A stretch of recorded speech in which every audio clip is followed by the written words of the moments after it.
Gamta ta pati kaip vakar. Tik tada vakaras, dabar ankstyvas rytas.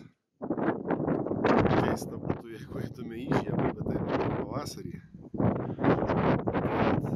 Nauja 11.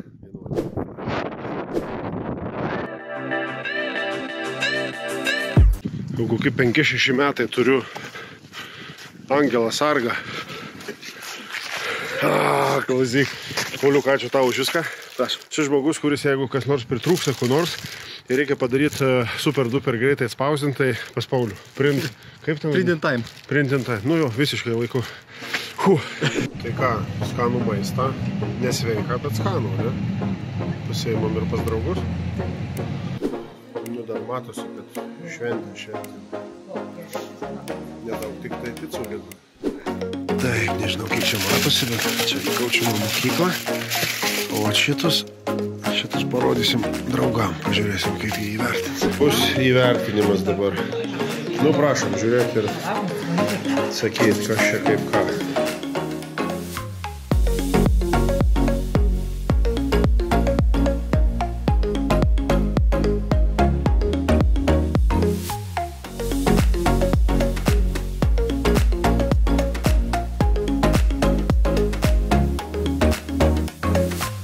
Kaip dabar čia parodyti šitą dalyką, nes radau pranešimą telefone. Džonas Seravo atsiuntė ir čia galvojau, kad bus grįšiu kažkada ofise, čia dabar prie draugų, pradėjau šūkaut. Tai nusikėlė tokia nuotrauka iš ICF puslapio, International Coach Federation.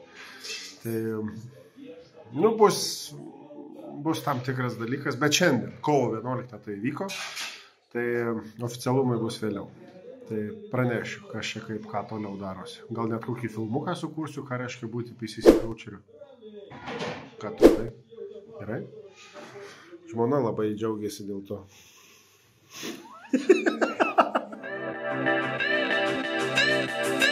Tai pasidarai paskutinį dienos arbatos puodelį. Pasiimi rašiklį ir jau rašysi į dienoraštį ir staiga pamatai tokį dar užrašą.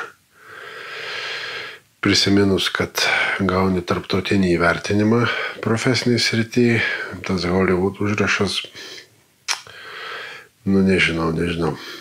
Reikia kažką pagalvot galbūt.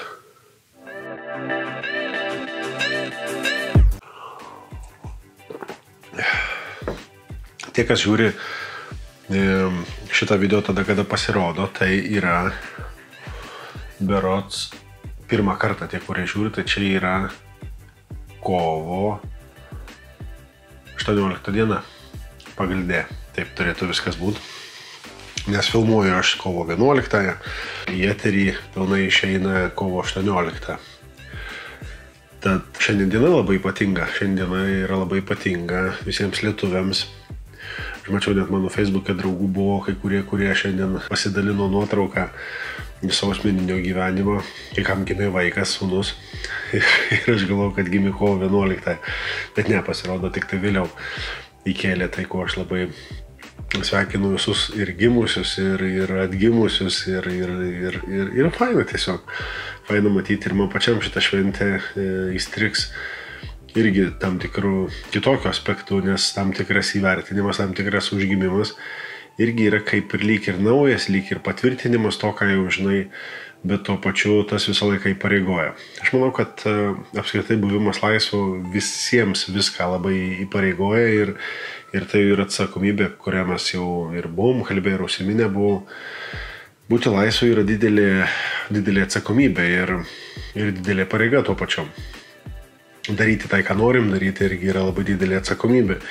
Lygiai taip pat, kaip būti laimingu, yra ne tik tai atsakomybė, bet tai yra ir pareiga. Pareiga, kitą kartą apsikraunant save įvairiom mintim, ką šiandieną ir baiginėdamas dienoraštį grįžau prie to paties dalyko, kad kitą kartą per daug apsikraunu mintimis. Ir galbūt ta mintis man atėjo iš mano bičiulio Pauliaus, pas kurio šiandieną ir svečiavausi. Ir jo paklausiau, koks tavo sprendimas yra šiandien, kad būtų svarbus ir po 3 metų. Ir jisai, žinai, sako, man atrodo, kad Gerai kitą kartą yra padaryti sprendimą tokį, kad nesuku galvos labai daug dėl kitų sprendimų, kuriuos padariau. Tai ačiū Pauliau tau už šitą mintį. Ir aš irgi lygiai taip pat su jie noriu karts nuo karto pagyventi, nes kitą kartą yra tas, nežinau kaip lietuviškai, lyg perdegimas būtų, burnautas perdegimas, taip. Bet kokioje srityje, profesinėje srityje, bet kame ką veiki, kuomet visko susisuka tiek daug ir lyg kitą kartą nėra laiko pagalvoti, pamastyti, permastyti ir pasižiūrėti, kiek daug esi apsikrovęs dalykų, kurių iš principo tau nereikia. Tai šiandien aš pabaigiu ir savaitę, kalendorinę pavadinkim taip savaitę tokių po ilgojo savaitgalio, rytoj nauja darbo diena ir tuo pačiu naujų savaitės darbų diena. Apsirašiau tai, ką aš planuoju daryti, susižiūrėjau, kas kaip kur vyksta, į kur reikės dėmesį kreipti labiau, į kur dėmesį vienaip ar kitaip teks nebekreipti. Tai aš to ir linkiu kitą kartą ir visiems, kurie žiūrit, sekat visas tas dienas, o galbūt naujai prisijungėt. Su jumis čia 30 dienų dalinuosi aš, Povilas Petrauskas, naujai iškeptas profesionalus coachingo specialistas pagal ICF. Tai apie tai aš tikiu, kad dar padarysiu šį beitą įdomaus tokios kelionės visos, nes atrodo, kažkam gali būti įdomu ir naudinga. Tai šį kartą užbaigiu arbatą, jau beje šaltą. Labai gerai, ramunėlių arbata prieš miegą. Šeimyna praktiškai suguldyta, jau visi miega. Tai einu ilsėtis ir aš. Tai sėkmės ir jums. Būkime laisvi ir laimingi. Iki.